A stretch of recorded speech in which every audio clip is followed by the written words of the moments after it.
Look, I also rise to speak very briefly on the urgency motion that's been moved by Senator McKim here today.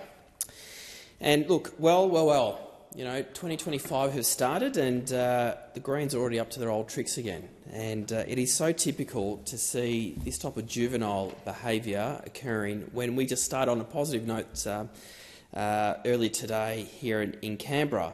This type of motions that we typically do see from some in the crossbench really is disappointing, particularly to waste, I think, the Senate's time debating these type of motions. But no, here we are.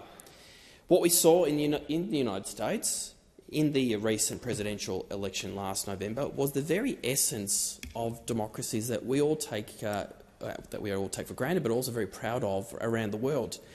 But we must also respect the democratic processes and outcomes that took place in the United States. It's these democratic values that we share form the very basis of the relationship, the very strong relationship that Australia has with the United States. That is adhering to the rule of law and respecting those fundamental freedoms and the free and fair elections, regardless of the result. But the American people have also spoken, and we must respect their right to determine their own future for themselves, just like the Australian people will this year about our own federal election. Regardless of the result, we will have fair and free elections and also, if there is, an orderly transition of power, and that is the best way that we conduct any democracy. It's also fair to say that President Trump is like no other president that we've seen before, and we saw when he was last in the Oval Office and what we will see over the next 4 years. And it's fair to say that his approach is always not very conventional. But having said that, we need to respect the outcome of the election last year. President Trump has also made it very clear that he's going to do things very differently. And we shouldn't be surprised as he implements his America First agenda.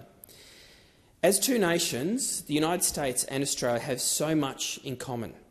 But we are also two very different sovereign independent nations with our own ways of how we conduct our business. Just as we respect the rights of citizens to determine their own future, so do we have that same right here in Australia. Equally, as Australians, we are confident in our values, in our place in the world, and our ability to deliver on our national interests.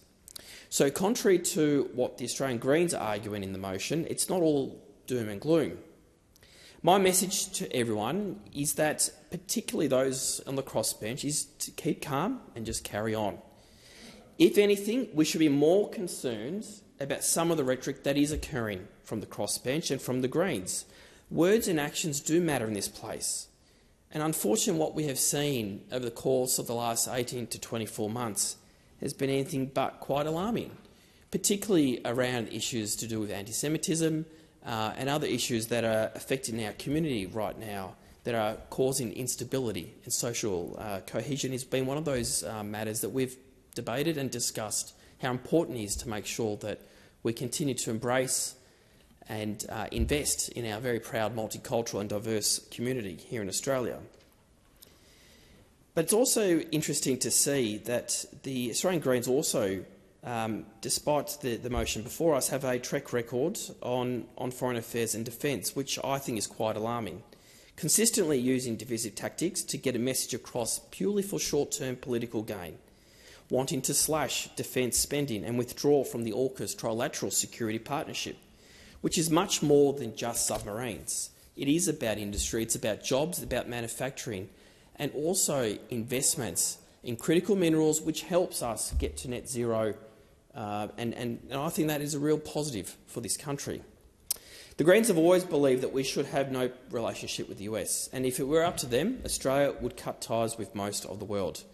Our relationship with the US is fundamentally important and will continue to strengthen this alliance, one that is based on enduring friendship and shared values. In fact, Australia was one of the very small number of countries to receive an invitation to the recent inauguration, and that is a true demonstration of our alliance.